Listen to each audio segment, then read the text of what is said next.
北韓最驚人嘅6條規定，職業選擇只能夠排喺第5名，第1名就連金正恩都冇辦法改變。第6名網絡限制，全球80億人口中，互聯網用戶突破55億人。而喺北韓，有99.9%嘅人唔能夠使用互聯網，所有普通居民只能夠使用內聯網，而且只能夠用於學習以及查閱資料，幾乎同外界形成隔絕。第5名職業選擇，喺北韓，居民們根本冇選擇職業嘅機會，因為高中畢業之後，國家就會根據你嘅成績，為你分配好一份適合你嘅工作。自此以後，你嘅牛馬一生就開始。如果你對職業唔感興趣，咁就會將你下放到農場，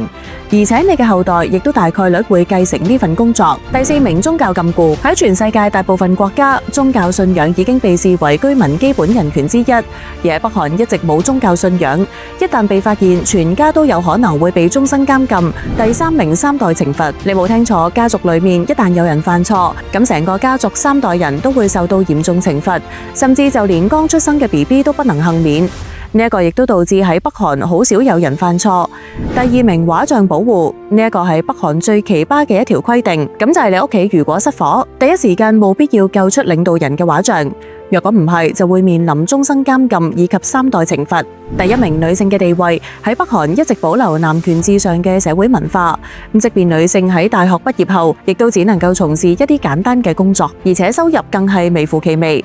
除咗以上6條規定，你仲知道有邊啲呢？